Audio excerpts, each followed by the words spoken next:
Hello friends, welcome to कॉमेज news. कॉमेज news की इस वीडियो में आज हम बात करेंगे the New India Assurance Company Limited में निकली 300 सहायकों की भर्ती के बारे में। तो दोस्तों, पूरी जानकारी के लिए बने रहिए हमारे साथ वीडियो के एंड तक। दोस्तों, आगे बढ़ने से पहले सबसे पहले नज़र डालते हैं इस कंपनी के बारे में।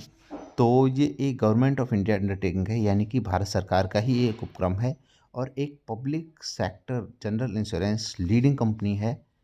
यानी कि जैसे कि LIC एक भारत सरकार की कंपनी है, उसी तरह से the New India Assurance Company limited है। तो काफ़ी अच्छा मौका है कैंडिडेट्स के लिए। तो इसमें वैकेंसी निकली हैं, उनका ब्यौरा स्टेट वाइज दिया गया है। एक नज़र डाल लेते हैं।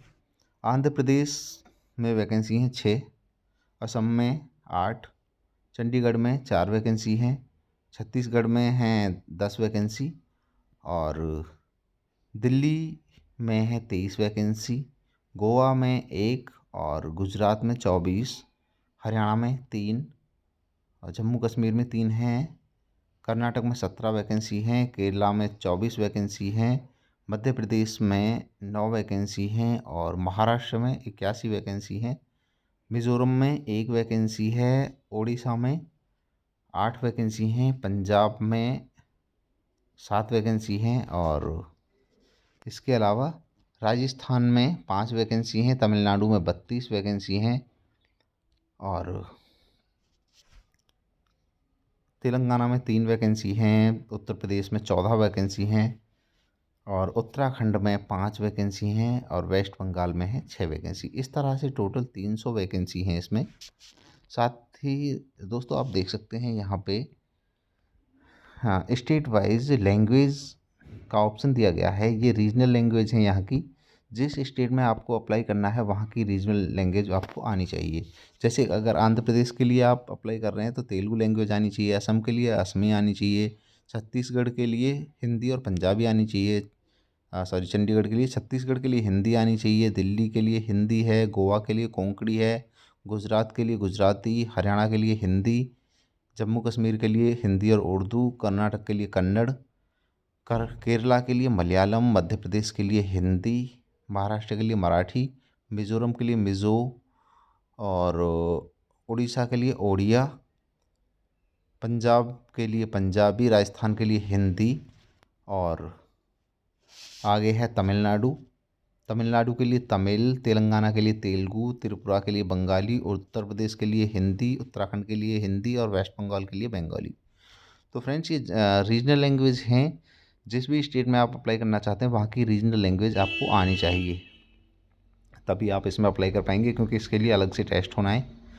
तो आगे इस भर्ती की टाइमलाइन पे डाल लेते हैं नज़र। ऑनलाइन रजिस्ट्रेशन और पेमेंट की डेट है 1 फरवरी 2024 से लेकर 15 फरवरी 2024 तक।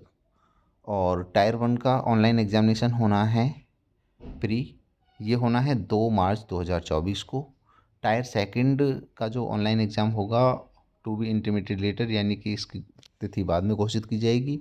और डाउनलोड ऑफ कॉल लेटर्स तो 7 days prior to the date of each examination. हर एक एग्ज़ाम से 7 दिन पहले ही आपको एडमिट कार्ड जारी कर दिया जाएगा और इसके लिए वेबसाइट है www.newindia.co.in। आगे इस भर्ती की अन्य महत्वपूर्ण चीज़ों पर नज़र डालेंगे। आगे है एलिजिबिलिटी क्राइटेरिया। तो योग्यता के जो मानक हैं वो सबसे पहले आपको नेशनलिटी, या तो आप इंडिया के सिटीजन होने चाहिए, या फिर नेपाल के, या फिर भूटान के, या फिर तिब्बतन रिफ्यूजी, या फिर माइग्रेटेड फ्रॉम पाकिस्तान। अगर आप इन पांचों में से एक हैं तो आप अप्लाई कर सकते हैं। एज की बात करें तो एज मांगी गई है 21 साल मिनिमम एज मांगी गई है और मैक्सिमम एज है 30 साल, यानी 21 से 30 साल के बीच में आप अप्लाई कर पाएंगे इसमें। और as per rules reserve category को छूट दी जाएगी अपर एज में, यानी से SC और ST को 5 साल की, OBC को 3 साल की, और जो दिव्यांगजन हैं उनको 10 साल की, एक्स सर्विसमैन को भी छूट दी जाएगी, और विडोज़ वगैरह जो हैं उनके लिए भी छूट है। और existing employee of the New India Assurance Company Limited के लिए भी 5 साल की छूट है, जो पहले से ही इसी कंपनी में वर्किंग है। अब बात करते हैं एजुकेशनल क्वालिफ़िकेशन की। ये 1 जनवरी 2024 को आपकी कंप्लीट हो जानी चाहिए। तो इसमें जो मांगा गया है वो मांगा गया ग्रेजुएशन इन एनी डिसिप्लिन। किसी भी सब्जेक्ट में आपका ग्रेजुएशन होना चाहिए, चाहे बीए हो, बीएससी हो, बीबीए हो, बीसीए हो, कुछ भी हो, लेकिन बैचलर डिग्री आपके पास होनी चाहिए। साथ में एक कंडीशन और दी गई है कि the candidate should have passed in English. आपने इंग्लिश के साथ पास करी हो, या तो हाई स्कूल या इंटरमीडिएट या फिर ग्रेजुएशन, किसी स्टेज पे आपके पास इंग्लिश ज़रूर आपने पढ़ी हो। और जैसा कि मैंने पहले बताया था कि रीजनल लैंग्वेज, इनके साथ साथ रीजनल लैंग्वेज भी आपको आनी चाहिए जिस भी स्टेट में आप अप्लाई कर रहे हैं वहाँ की। इसके बाद बात करेंगे, सभी इम्पोर्टेंट चीज़ों पर नज़र डालेंगे हम। वैसे काफ़ी सारी डिटेल्स इसमें दे रखी हैं, उतना डीपली नहीं जाएंगे, लेकिन जो मेन चीज़ें हैं उन पे नज़र ज़रूर डालेंगे। तो आगे दिया है प्री एग्ज़ामिनेशन ट्रेनिंग, जो कि ऑनलाइन होगी। ये फ्री कोचिंग दी जाएगी SC ST OBC कैंडिडेट्स को। और इसके लिए पहले ही जब आप अप्लाई करेंगे तो उसी में आपको ऑप्शन फिल करना होगा www.newindia.co.in पर। जब आप फॉर्म फिल करेंगे तभी आपको ऑप्शन चूज़ करना होगा। ये फ्री कोचिंग दी जाएगी SC ST और OBC कैंडिडेट्स को। सिलेक्शन प्रोसीजर की बात करें तो सिलेक्शन प्रोसीजर जो होगा वो 3 स्टेज पे होगा। पहले प्री एग्ज़ाम होगा। प्री एग्ज़ाम में क्या है, इसमें 100 क्वेश्चन का एक एग्ज़ाम होगा और ये ऑनलाइन होगा, ऑब्जेक्टिव टाइप, और 1 घंटे का इसमें टाइम मिलेगा आपको।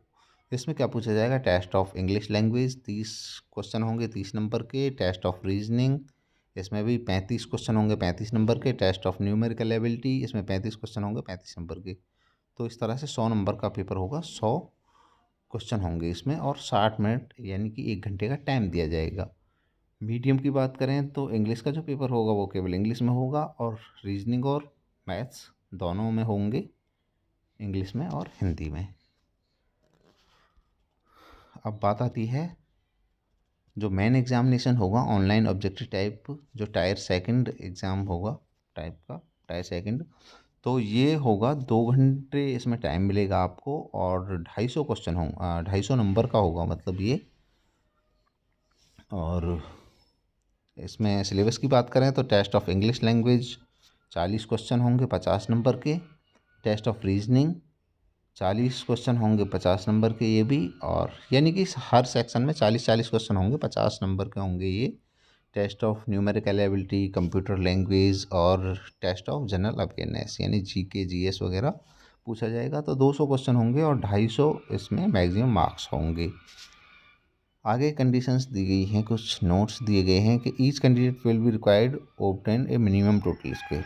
मिनिमम जो कंपनी के द्वारा स्कोर सेट किया जाएगा वो आपको अचीव करना होगा क्वालिफाई करने के लिए। दूसरा, candidate qualifying in online main examination will be called for regional language test, यानी कि जो इस मेन एग्ज़ाम में पास कर जाएंगे उनको फिर बुलाया जाएगा रीजनल लैंग्वेज टेस्ट के लिए। और रीजनल लैंग्वेज जो टेस्ट होगा वो केवल क्वालिफाइंग नेचर का होगा, क्वालिफाइंग टाइप का होगा, उसके कोई मार्क्स नहीं लगेंगे।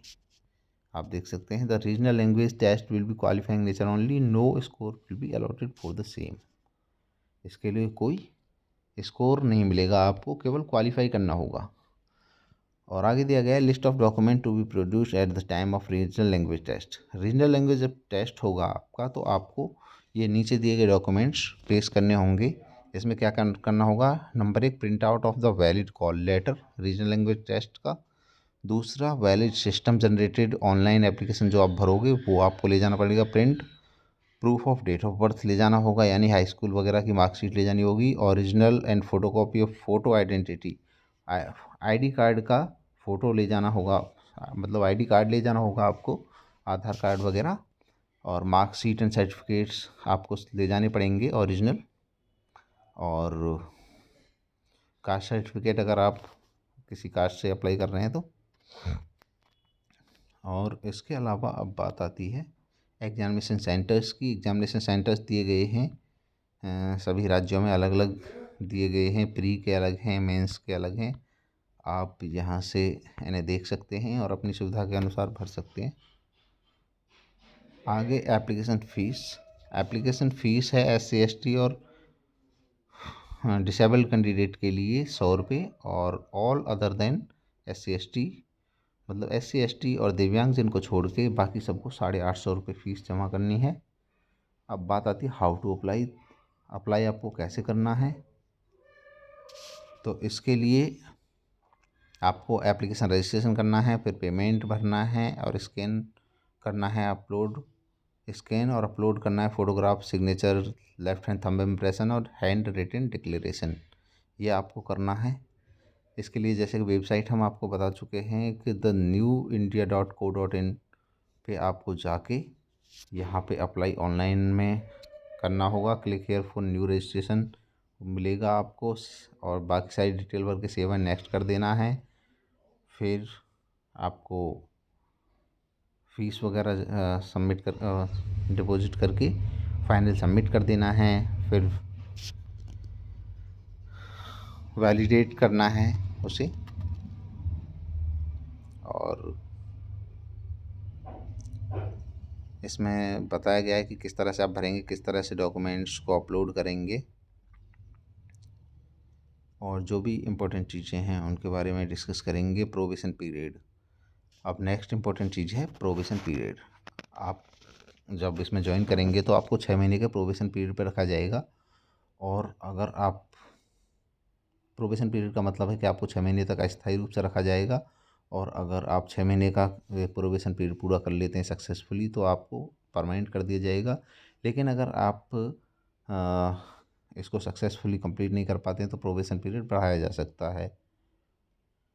और एमोल्यूमेंट्स एंड बेनिफिट्स यानी कि मानदेय और अन्य भत्ते वगैरह आपको क्या दिए जाएंगे। तो पे स्केल रहेगा इसमें 22,405 से लेके इनको यहाँ पे फार्मूला दिया गया है, इनका अपना फार्मूला है। लेकिन ये क्या बनेगा, एमोल्यूमेंट्स यानी कि जो आपको मानदेय मिलेगा वो मिलेगा 37,000 रुपये per month plus other benefit मिलेंगे। लमसम डोमिसलरी मेडिकल बेनिफिट मिलेंगे, membership of group mediclaim policy मिलेगा और लीव ट्रैवल सब्सिडी और स्टाफ वेलफेयर।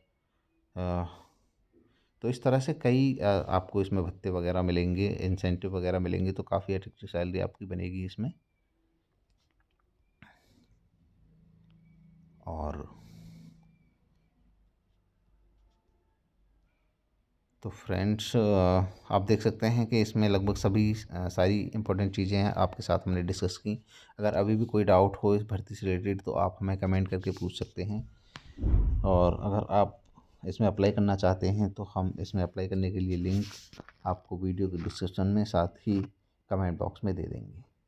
सो फ्रेंड्स, हमारे ये वीडियो देखने के लिए धन्यवाद। अगर आपको हमारे वीडियो अच्छे लगते हों तो आप इन्हें दोस्तों के साथ शेयर करें। साथ ही हमारा channel comedy job news subscribe करना ना भूलें, क्योंकि हम रेगुलर जॉब अपडेट्स आपके लिए लगातार लाते रहते हैं। थैंक्स।